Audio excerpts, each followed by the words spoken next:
मनोज जरांगे पाटील यांनी गेली कित्येक दिवस मराठा आरक्षणासाठी मोठा लढा सुरू केला असून अनेक आंदोलने, बैठका व उपोषणे केलीत।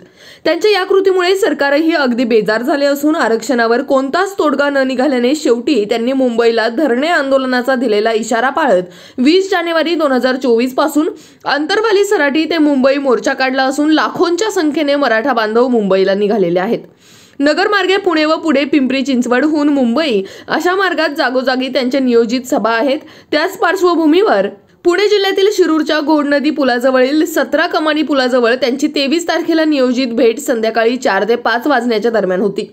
परंतु वाटेत अनेक ठिकाणी त्यांचे स्वागत होत असल्याने 5 ते 6 तास त्यांचा दौरा उशिरा होत असतानाही शिरूरच्या लोकांनी मुलाबाळांसह वाट पाहणे पसंत केले। समस्त सकल मराठा बांधव व दानशूर व्यक्तींनी या मोर्चेकऱ्यांसाठी जेवणाची व बरोबर नेण्याची अन्नाची मोठ्या प्रमाणावर सोय केली होती। दिवसभर मोर्चेकरी येथून ते अन्न पदार्थ घेऊन जात होते। रात्री 10 वाजता जरांगे पाटील आले। त्यांच्या वाहनाला स्टेजपर्यंत येण्यासाठी सुमारे अर्धा तास लागला। एवढा जनसमुदाय येथे जमल्याने पोलिसांची मोठी कसरत पाहायला मिळाली। पुणे जिल्ह्याचे पोलीस अधीक्षक अंकित गोयल हे स्वतः शिरूर येथे उपस्थित होते। त्यांच्या निगराणीत 150 पोलीस, 100 होमगार्ड, अनेक पोलीस अधिकारी, SRPFची तुकडी असा मोठा फौज फाटा कर्तव्यावर आहे। जरांगे पाटलांनी स्टेजवर येताच प्रथम छत्रपती शिवाजी महाराजांच्या पुतळ्याला पुष्पहार अर्पण करून व आरती करत सभेला सुरुवात केली। येथे सभा नियोजित नसतानाही सुमारे तासभर त्यांनी उपस्थित 5-6 हजार लोकांना आपल्या शैलीत संबोधित केले। तसेच येत्या 26 तारखेला मुंबईला सर्वांनी येण्याचे आवाहन केले। आतापर्यंत त्यांच्या संघर्षाची उपस्थितांना माहिती देत सरकार व छगन भुजबळांवर जोरदार टीका केली। यात संपूर्ण बातमीचा प्रत्यक्ष आढावा घेतलाय आमचे विभागीय संपादक रवींद्र खुडे यांनी। पाहुयात।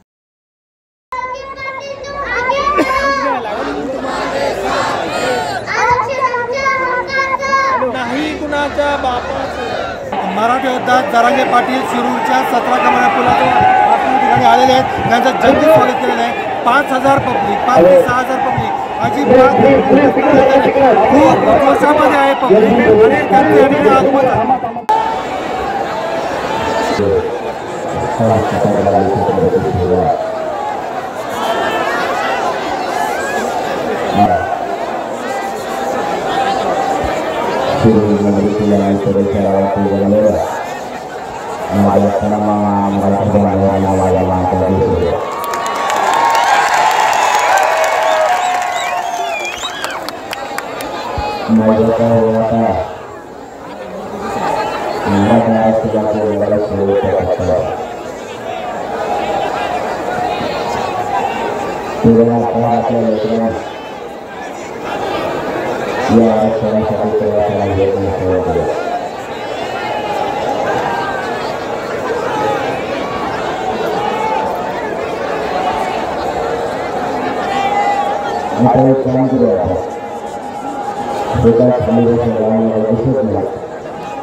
पण काय अडचण नाही, कारण तुम्हाला या काम 3 टप्प्यात आहे.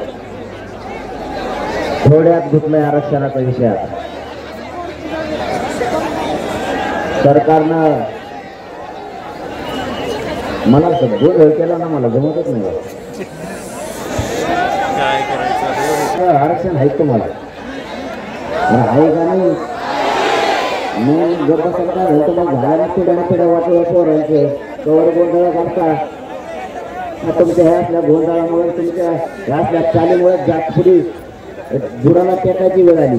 म्हणूनच या हरामखोर विरोधकांनी आपला फायदा उचलला. कधीतरी शहाणपणाचा भूमिका ठेवायचं शिका. झालंय तुम्हाला 2 दिवस येता आणि गोंधळ करून जाता. आता गोंधळाचे दिवस नाही राहिले.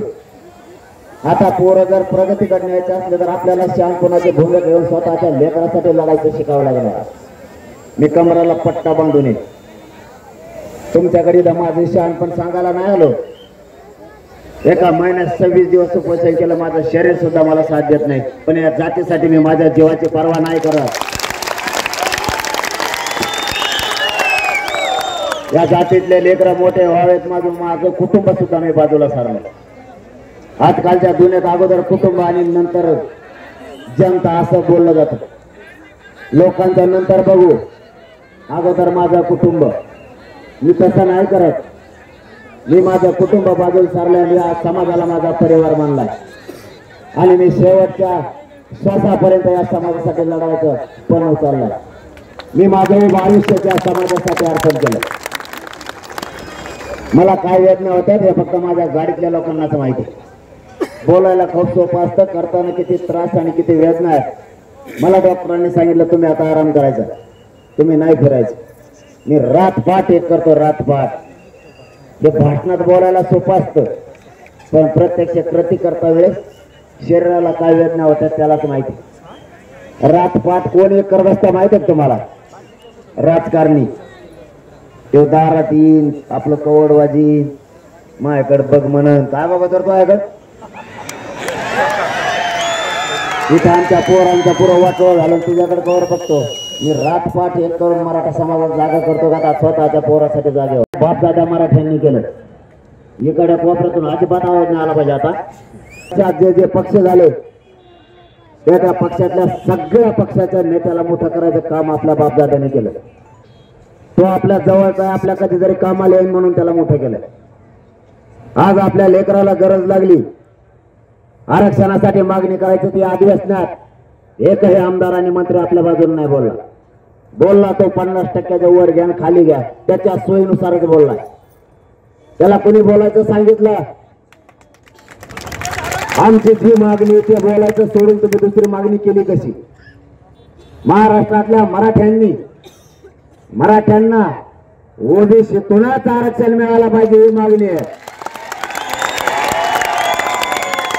या भारत देशात आतापर्यंत कोणाच्याही शासकीय नोंदी सापडल्या नाही, त्या सरकारी नोंदी मराठ्यांच्या सापडल्या.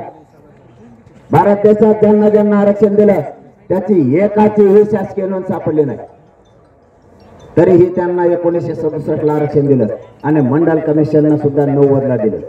मंडल कमिशनला 3 कामं सांगितली. जी जात आरक्षणात घालायची तिला मागास सिद्ध करा. ज्या जाती आरक्षणात घालायच्या त्या ओबीसी जातींची यादी तयार करा आणि ओबीसीची जनगणना करा. यातलं एकही काम मंडल कमिशननं केलं नाही. तरी युती सिंग सरकारनं तो आव्हान स्वीकारला आणि ओबीसींना आरक्षण दिलं 14%. 90 ला ते आरक्षण 30% झालं. माहित आहे तुम्हाला? झोपा नुसते झोपत नाही आणि पोराला जाऊ दे उसं तोडायला. याचा श्रीमंत मराठा असो नाही तर गरीब मराठा असो पैसा सारखाच खर्च करावा लागतो आणि प्रत्येक माईबापाचं स्वप्न असतं माझं लेकरू अधिकारी झाला पाहिजे. ते कधी करायचं? कोणाच्या जीवावर करायचं? आपल्या डोळ्यात देखता आपलं 16% आरक्षण गेलं तरी मराठ्यांनी त्याच्यावर पाणी फिरलं. पण आता आमच्या 54 लाख नोंदी सापडल्या. आज 54 लाख नोंदी सापडल्यात. याचा अर्थ मराठा आरक्षणात 70 वर्षापूर्वीच होता. स्वातंत्र्याच्या अगोदर कोण आढळलं रे?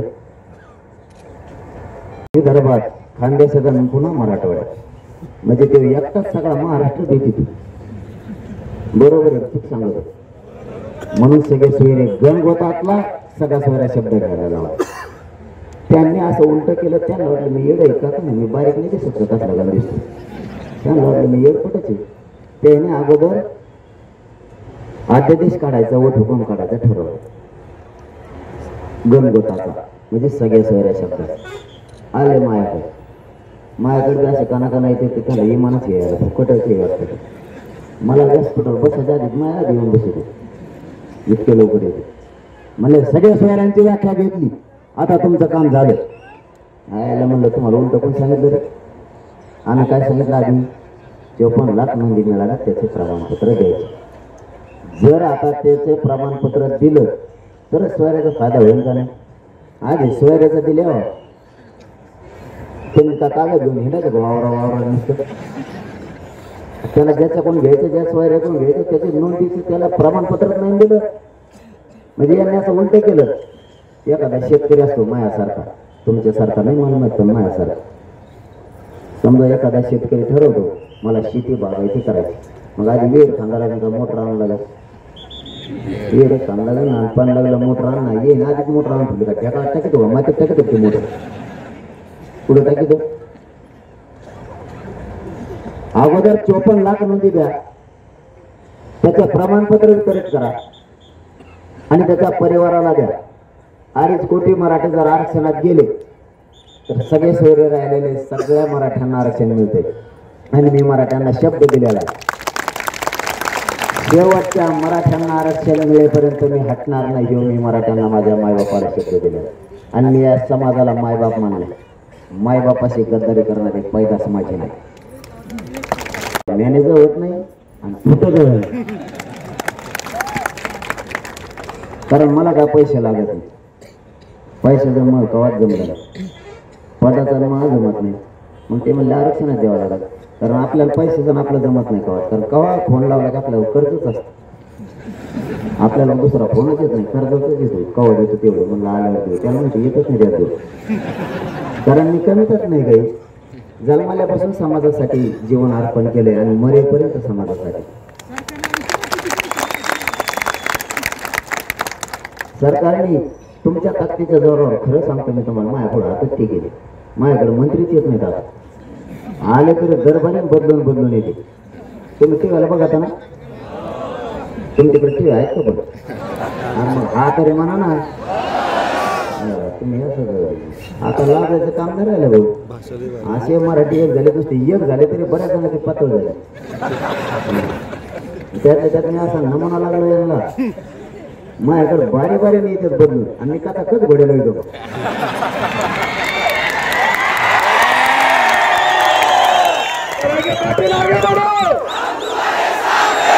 कारण मी माझ्या समाजाशी प्रामाणिक आहे. मी आंदोलन मॅनेज होण्यासाठी किंवा मित्रत्व करण्यासाठी नाही उभा केलं. संबंध मेंटेन करण्यासाठी आंदोलन नाही. माझ्या गोरगरीब मराठ्यांच्या लेकराला आरक्षण मिळावं म्हणून हे आंदोलन उभं राहिलेलं आहे. तुमच्यासाठी मित्रत्व करण्यासाठी नाही.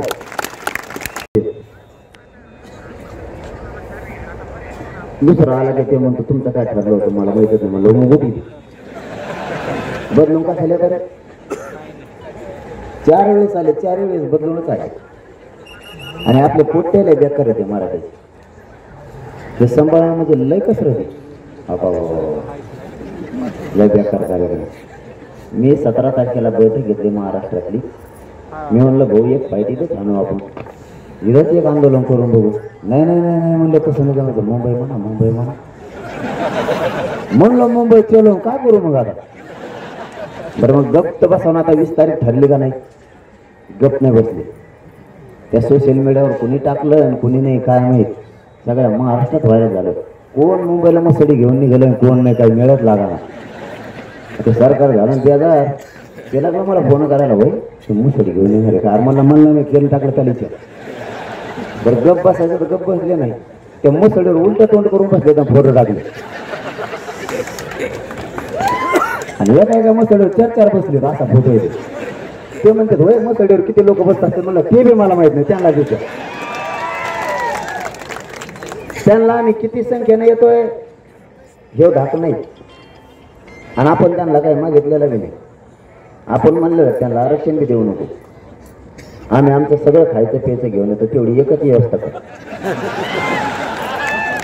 साधं म्हणून 54 लाख नोंदी सापडल्या तर 54 लाख मराठ्यांना ओबीसी आरक्षणातले प्रमाणपत्र द्या. काय चुकीची मागणी, आणि त्याच्या परिवाराला सुद्धा द्या. कायदा सांगतो ज्याची नोंद सापडली त्याच्या सगळ्या परिवाराला त्याच नोंदीच्या आधारावरती आरक्षणाचा लाभ द्यायचा. बीड जिल्ह्यात एक गाव आहे, त्या गावात एक नोंद सापडली.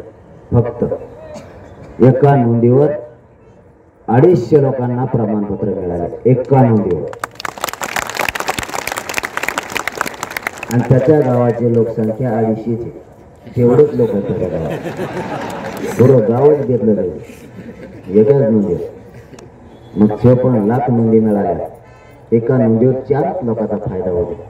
मग भाषा कळत तुम्हाला मी काय सांगतो, कारण बऱ्याच जणांना कळतच नाही मी काय बोलत, आणि त्यांना तर कळतच नाही. त्यांना जर नाही कळाले ना त्या अधिकाऱ्याला मग विचारते त्याचा अर्थ काय होतो रे. त्याला नाही कळलं ते मला फोन लावतो, त्याचा अर्थ काय होतो म्हणलं मला नाही दोन तिकडे, कारण मी काय ठेका नाही घेतला 12 तुम्हाला उत्तर द्यायला. 54 लाख नोंदी सापडल्या, परिवाराला 5-5 जरी दिल्या, आजच 2.5 कोटी महाराष्ट्रातला मराठा समाज आरक्षणात गेला. आजच त्याच्यात आपण आणखीन एक शब्द वापरला, गणगोतातील सगळे सोयरे. हा पण शब्द घ्यायचा, ज्याच्या नोंदी नाही मिळाल्या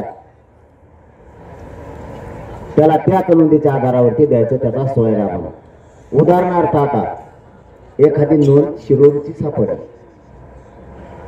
आणि त्याच्या सोयरीची सापडीत नाही, त्याच्या एकट्याच्या नोंदीवर त्याचा इतका पसारा पांगलेला एकट्याचा, ती एकट्याची नोंद सोयऱ्यात जर जायची म्हणलं ना, कोकणापासून असा येडा घाला सुरू करेन ती मुंबई रोड. थोडा मला काय नाही मला कार्यक्रम आणि मग आधी काही नाही. आता मी रातपाट एक करतोय, मला कवा खाल्लं तरी पचत, मी 5 वाजता खाल्लं तरी पचत. माझ्या गाडीतल्याला टेन्शन आहे, ते म्हणतात याला कवा पचत खाल्लं का आपलं 10 वाजलं की टोपलं सापडायला सुरू करते ते भाकरी, ते रेटून खाते आधी. काय सांगत होतो मी, हा पक्का द्या आरक्षण घेतलं सोडत नाही दादा. मला एका प्रतिनिधीचा फोन आला, मला म्हणतो तुम्ही डोंगरात मुक्काम टाका. आता ती वारी जाते ना आपली, वारीच्या मुक्काम गावात असते.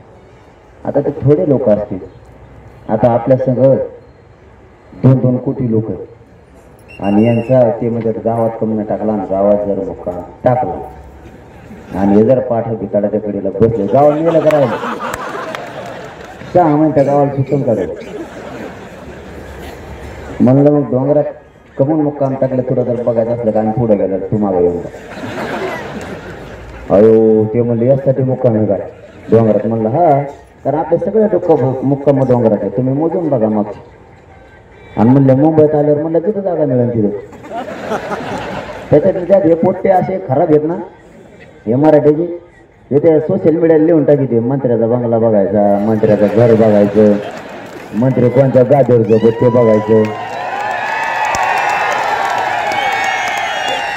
अरे बाबा त्या कातट्यात जर त्याला गादी सापडली ना त्याचा कार्यक्रमच झाला म्हणून सांगायला. काही पोराने ते इमानात बघायचं म्हणजे आता पंख्यावर बसवतो, आता वर जाऊन कोणाला माहित काय करतो.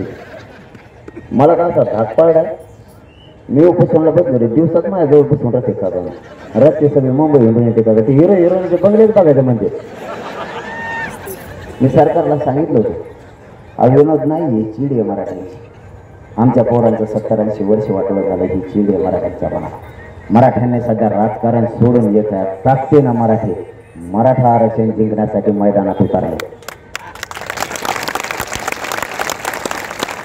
ही मराठ्यांची चीड आहे, हक्काचं असून देत नाहीत. तर तुम्ही हक्काचा नसतं तर 200 वर्षी आणखीन दिलं नसतं. मायबापावर तुमच्या ताकदीवर आरक्षण आता मिळालं जमाय, फक्त काळजी करू नका. एकजूट मात्र फुटू देऊ नका राजकारण. तुम्ही काय बघा एवढ्या मोठ्या सभेत ती लोकसभेची गजल उभा राहिली. मला काय धाकटाडा मी मुंबईत जायचं आधीच मुंबई फुल होती का गण मला इकडेच राहावं लागत का गाडी एकतर वय का शेदन हा बघ आपले चाळे करतात म्हणून ते येतात लोड मध्ये. मी म्हणलं तिथं जो तर गप्पा सामावर कमी आपल्याला मुंबईला जायचं. एक जणांनी गावाला असं पाणी गेलं तुम्ही सोशल मीडियावर व्हिडिओ टाकला त्याचा वावरच शेवळ सगळं इतकं पाणी गेलं तो मला मागं तर वापसाच नाही झाला पाहिजे आपल्याला. बघा पोर यांच्या नादी लागू नका. मी सरकारला सांगितलं होतं एकदा जर मराठा एखाद्याला गिअरमध्ये घेतलं ना त्याला आयुष्यभर मराठी बोलायला लागून घेतलं. इतके खुनशी आहेत मराठी सुद्धा. कारण आमच्या लेकरांचं जर तुम्ही वाटोळं करायला निघाला तर तुमचं वाटोळं करायला सुद्धा मराठी मागं पुढं बघणार नाहीत म्हणजे नाही.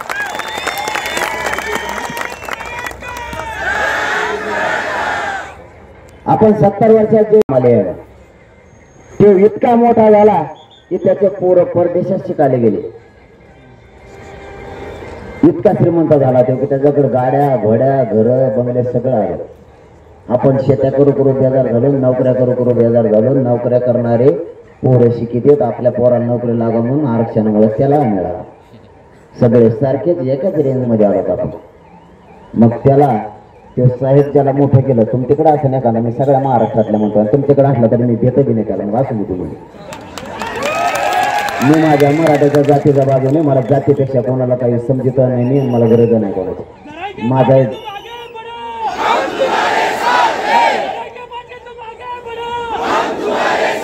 माझ्यासाठी माझी जातच मला देव आहे. कारण मी या समाजाला मायबाप मानले आहे. या समाजासाठी मी माझं कुटुंब सुद्धा बाजूला सरले. 4.5 महिने झाले मी आणखी उंबऱ्याला सुद्धा शिवलं आणि आरक्षण मिळेपर्यंत शिवणार सुद्धा. कारण मी तितका निष्ठूर सुद्धा आणि कट्टर सुद्धा एकदा जर शब्द फेकला तर माझा सरकत सुद्धा. या राज्यातले जेवढे साहेब मोठे केले ते साहेब आपल्याकडे लक्ष द्यायला तयार नाही. त्याचे पोरं परदेशात शिकायला गेले.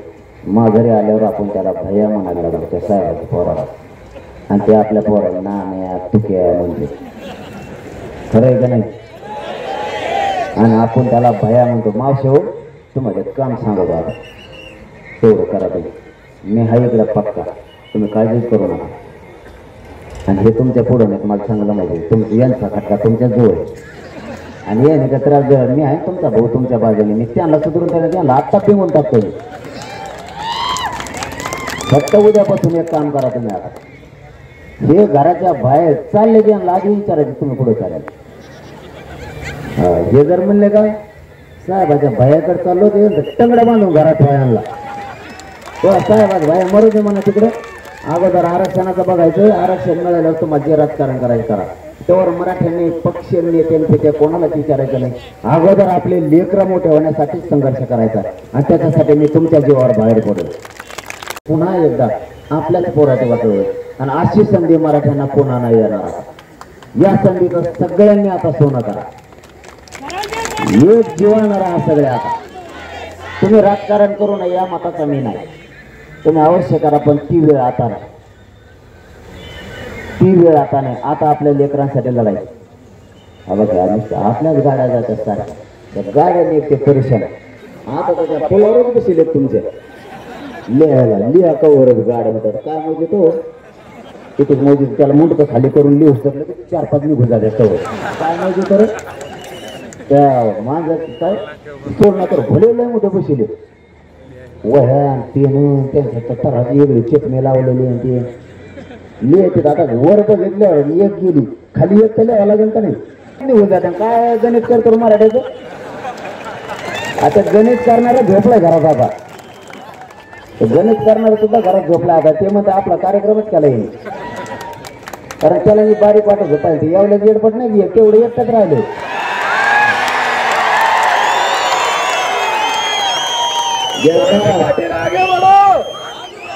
मस्ती आहे ना एकदा बघायचीच मला त्या कधी त्याला आत्ताच असं बेजार केलंय तो पिशीच घेऊन येतो सध्या बाजाराची आणि त्याच्यात कागद कोणत्या संपादकाकडे जातो तुमच्या अध्यम असला तर वाचून दाखवा त्यांना म्हणतो तू काय ह्याला मराठीत नाही लागत रे, हे पोट्टे राहण्यात बसत घाण शिदी ते खाली त्या कमेंट मध्ये. तू काय ह्याला वाटत होतं यांनी शाकडून सापडून आणल्यात काय माहिती व्हावी. एक शिवाचे 2 दिवस जेवण जात नाही माझं इतके खौट शिव कुठून सापडून आणल्या तर कुठून ते कोणत्या संपादकाला घेते सध्या तुमच्या हद्द मारला वाचून टाका तूच वाचव. त्याच्यावर ना काही दिवसांनी त्यांनी जर मराठीत नाद नाही सोडा ना लोकांनी भजे खाल्लेले कागदच जर त्याने खायला लावले तिथून पुढे झाला. त्यांनी सगळे चपला चुकला असंच गोळा करायचा चुकलेले वाटायला. इतकं बधीर मंत्री मी कवाच नाही बघितलं. काय म्हणा काय नाही मला म्हणताय 5वी शिकलेलं मी. अरे माझ्या शिक्षणावर मी खरंच 12वी शिकलेलं आहे का. सरकारने 3 दिवस घातले 3. तुला काय डोकं आहे का नाही. ते म्हणले हे सगळ्या प्रश्नाचं उत्तर देतं याचा अर्थ हे 12वी शिकलेलं नाही. त्याने 3 दिवस घातले ते मला म्हणतात 5वी शिकलेलं. बरं मी 5वी ते 5वी जाऊन देतो मान्य म्हणून मी 5वी ते 5वी शिकलेलं. पण तो जिरविली का नाही.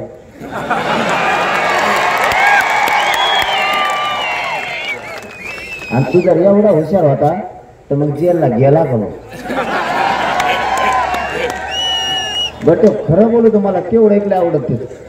त्याला नाही म्हणला मध्ये गेला आणि बेसन खाऊन आला बेसन भाकर. ते म्हणतो त्याला काय माहितीये मध्ये काय काय मिळतं.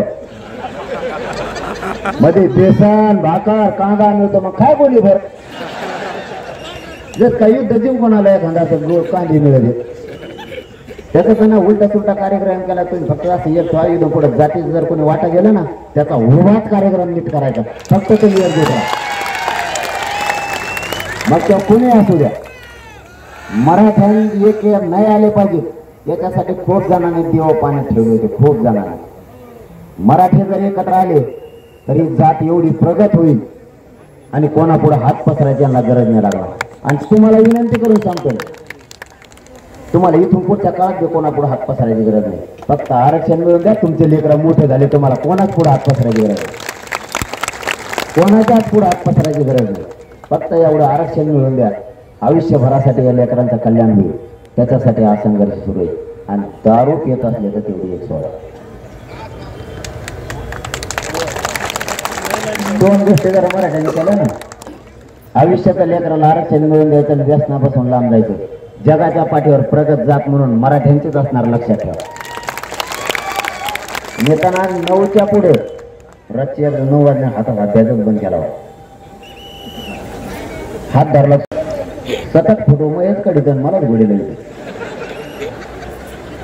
एक तर आता पाठीमागच्या आठवड्यात आलता माया ते त्याच्या तालातच आला. ते कसलं गण चलत असते त्याच्या पायाशी टप्पूचे फुल होती बा मला द्यायला फोटो कडे जाईल मला ते कणाकणच माझ्या पायावर आला. त्याचे चप्पल होते माझ्या पायाला असे लागले मग अर्धा नकच उडाला. नाही त्याला लय लोटलं पण ते लय टप्पू होतं मला सरकलच नाही पलीकडे. हे इतके विचित्र टाकलेले माणसं. मी एका गावात घनसंगी तालुक्यात गोदापट्ट्यात बैठका सुरू केल्या. मी 4:30 वाजता पाठ कार्यक्रम लागला माझ्या पाठ रात पाठ फक्त या जातीचे लेकर मोठे होत म्हणून करतो जीवाची परवा आणि 5 वाजता जेवलो पाठ आणि व्यवस्थितच झोपलो. कुणी रगवडी अंगावरची काय मला म्हणते फोटो काढून दिले आणि त्याने सुरू तर फोटो काढले मला गेलं सुद्धा नाही ओढलं. ही परिणाम फक्त व्यसनात. आपलं कुटुंब सुखी नाही आपले पाहुणे आपल्याला नाव ठेवायला लागले मित्र सुद्धा आपल्यापासून लांब जायला लागले गाव सुद्धा आपल्यापासून लांब लागले. तुम्हाला एक मुलगा म्हणून माझी विनंती फक्त व्यसनापासून लांब जा. बांधाचे भांडणं मराठ्यांनी आता खूप कमी केले. आत्तापर्यंत मी 1700 साधे लग्न लावले. 1700 आंदोलन सुरू झाले साधे. मला एक तर लग्नाला कोणी बोलू नये बोललं का ते साधत होते. एक इंजिनियर पोरगण इंजिनियर काय असते ते सुपारी फोडायची. म्हणलं तुम्ही या म्हणलं येतो आणि असं व्यासपीठावर 20,000 सामान ठेवले होते जिलेबी लाडू आमचं तमचं. म्हणलं हे काय ते म्हणले असतंय सुपारी फोडायला. म्हणले आता लग्नाला किती खर्च आहे ते म्हणले 20 लाख रुपये आहे. म्हणलं 20 लाख मोठं घातलं दोघाचा खड्ड्यात तुम्ही पोरीचा बाप देईल पोराचा बाप देईल वराडा आणायला माझ्यासारखं फुकट ठेवून जाते लय मोठं. मी 10 मिनिटं गप्प म्हणलं उठा आत्ता लग्न करायचं इथं. ते म्हणले आपण काय बोलले लग्नाला तुम्हाला सांगतो पोराला पोरीला जवळ घेताना एवढंच सांगितलं आई बाप्पा खड्ड्यात नका झाला आपली जात सुधरत. 20,000 लग्न लागले, 20,000 त्या सामान 20 लाख रुपये दोघांचे पडले. असे 1700 पेक्षा जास्त लग्न झाले. लोक बांध सुद्धा फोडायला बंद केला आता. एवढी मराठा जात माझी एक आली म्हणून मला या जातीचा आता स्वाभिमान आणि गर्व सुद्धा वाटायला लागला. या जातीला जर एक हाक मारले ना तर अंतरवाडीचा बांधावर मराठी उभा होते सगळ्याला. इतकी रेकॉर्ड सभा झाली की भारतात आतापर्यंत कोणाचीच झाली नसेल. ड्रोनच्या कॅमेऱ्यात सुद्धा लोक बसत नव्हते. 20-20 किलोमीटरवर लोक होते. काही काही ते ड्रोन उसात पडले आणखी सापडले. इतके मराठे आले. मराठे एकदा मनावर घेतल्यावर काय करते सांगता येत नाही. आता 26 जानेवारीला मराठे तुम्हाला मुंबईच्या गल्ली गल्लीत दिसणार. गल्ली गल्ली इतके मराठे टाकते म्हणणार. तुम्ही झाली का तयारी? अलीकडे कोपरा म्हणला. खरं सांगा बरं का आत्ताच तुम्ही येणार आहेत का नाही? नाही तुम्ही राहायचं तुमच्या भरोसा मला ठेसायचे तिकडे मारणार. मला घेते टिंबून तुम्ही राहा इकडे. कारण मी तुमच्या भरोशावरच शिव सोडला. मराठा जातीनं काय पाठबळ द्यायचं गावकऱ्यांच्या लक्षात आलं. हे पुढं गावाच्या बाहेर चाललंय आडपाडची लढाई करायचं म्हणून मी अंतरवाडीचा शिव 4.5 महिने सोडला. पुरं गावावर लढायला हे जर आता गेलं तर आडपाडची लढाई करायचं म्हणतात. आणि माझ्या माईबापा इतकी माया मला त्या गावाला. कारण 4.5 महिने झाले त्या गावात मी या महाराष्ट्रातल्या मराठा समाजासाठी आंदोलन करते. त्यांच्या लक्षात आलं गाव पुरं लढायला लागलं. माझा सुद्धा हुंका दाटून आला की आपण सुद्धा यांना सोडून 600-500 किलोमीटरवर लांब चालावं. आणि ही वार्ता अर्ध्या घंट्यात वदा पट्ट्यातला 123 गावात पसरला. हे 123 गावं 11 तालुक्यातले अर्ध्या घंट्यात वाऱ्यासारखे पसरले. 15 लाख लोक अर्ध्या घंट्यात आई तसे हवे लागले. पाठबळाने आशीर्वाद द्यायसाठी आई तसे पाठबळ काय द्यायचं आणि कशी साथ द्यायची हे मराठ्यांकडूनच शिकावं. आणि मी जसा अंतरवाले गाव सोडलं आता शिरूरपर्यंत आलो. एकही गावाचा नाही का मराठा घरी. शिरूरने सुद्धा तेच केलं आणि इथून पुढे मुंबईपर्यंत सुद्धा तेच होणार. आशीर्वाद देण्यासाठी आसपासचे शेकडो मराठ्यांनी ज्या रस्त्यावर त्याच्या रस्त्यावर यायला लागला. आणि माझी तुमच्याकडून काहीच अपेक्षा नाही. आरक्षण घेतल्याशिवाय मागे येणार नाही. मग छातीवर गोळ्या जरी झाल्या जुळ्याला तरी गेलं. आणि मराठ्यांच्या लेकरावर आरक्षण देऊन गुलाल टाकल्याशिवाय हे तुमचा मुलगा 1 इंच सुद्धा मागे सरकणार नाही. शब्द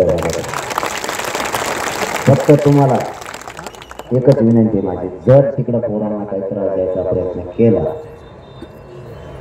तर इकडची खिंड तुम्हाला लढवायची.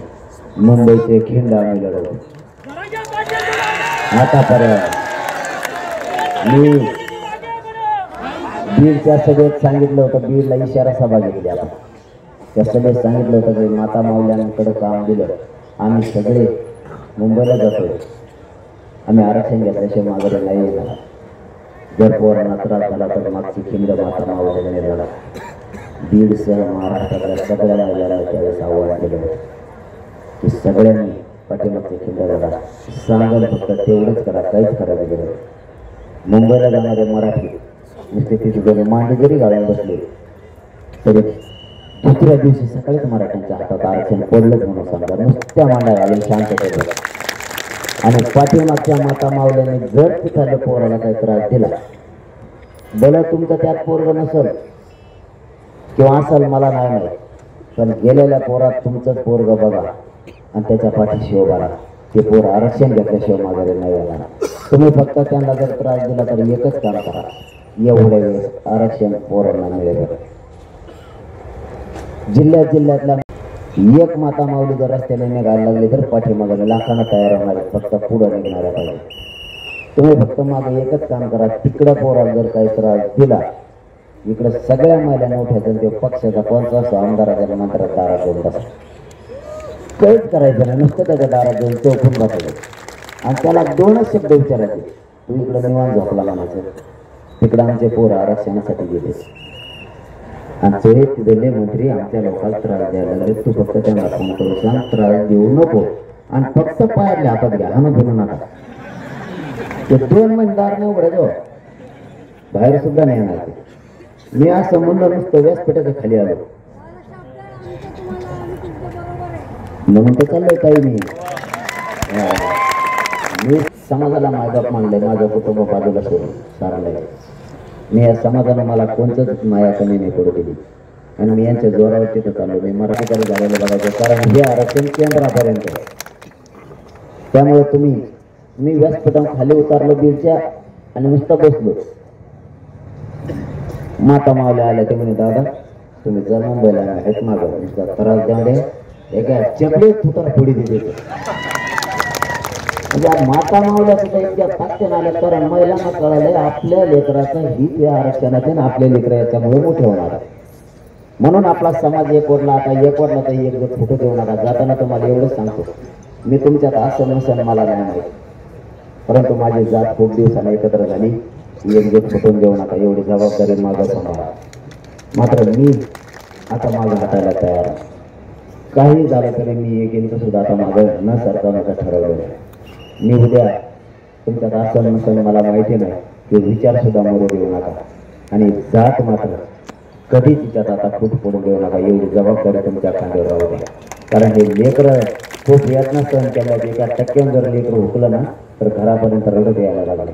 कित्येक तरी पोरांनी आत्महत्या केल्या, कित्येक तरी पोरांचे आणि आईबापांचे स्वप्न भंग झाले की माझं लेकरू अधिकारी झाल्यावर कधी काळी आम्हाला सुद्धा सावलीत बसायला मिळेल.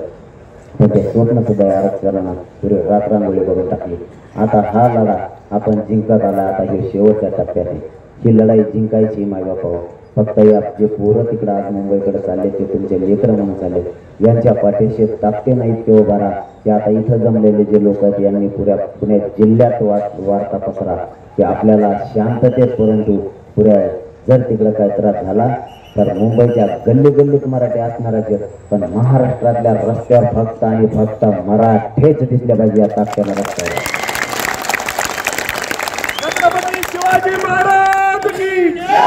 जर कोणी म्हणलं तरी त्याचा अंग थरथर कापला पाहिजे या ताकत्यानं एकत्र. आणि मुंबईत बी इतकी धडक मारा, इतकी शक्ती दाखवा की विश्वाचा सुद्धा रेकॉर्ड मोडला पाहिजे की इतक्या ताकदीनं मराठी मुंबईत आलेच कसे. इतक्या ताकदीनं धडक मारा, याची शक्ती दाखवा. मराठ्यांची इतकी एकजूट या मुंबईमध्ये दाखवा की अंगातलं रक्त सुद्धा असं सळसळ केलं पाहिजे आणि मराठ्यांच्या आरक्षणाचा प्रश्न 2 घंट्यात मार्गी निघाला पाहिजे या ताकदीला. 26 तारखेला या आपल्या पुणे जिल्ह्यातल्या आणि महाराष्ट्रातल्या सगळ्या बांधवांना मी आज शिरूर नगरीतून आव्हान करतो, एकानंही घरी राहू नका. आपल्या लेकराच्या न्यायासाठी सगळे आपले कामधंदे थोडे दिवस बंद करून मुंबईकडे या. आपल्या लेकरांना एकदा आरक्षण द्यावं लागा. बस आपलं स्वप्न पूर्ण झालं. आपलं आरक्षण एकदा मिळालं तर आपले लेकर मोठे झाले आणि हे स्वप्न पूर्ण करण्यासाठी सगळ्या शक्तीनं मी तिथं चाललो की मी माझा शेवटचा प्राण सुद्धा तिथं या समाजासाठी द्यायला तयार आहे, पण आता आटायला तयार आहे. आणि माझं शरीर सुद्धा मला साथ देत नसताना मी माझ्या समाजासाठी जीवाची पर्वा नाही करत आणि तुम्हाला शब्द देतो, शेवटी सरकारनं गोळ्या जरी घातल्या तरी छातीवर गेली पण माझा हटणार नाही. समाजाशी मरेपर्यंत गद्दारी करणार नाही शब्द देतो आणि थांबतो. धन्यवाद.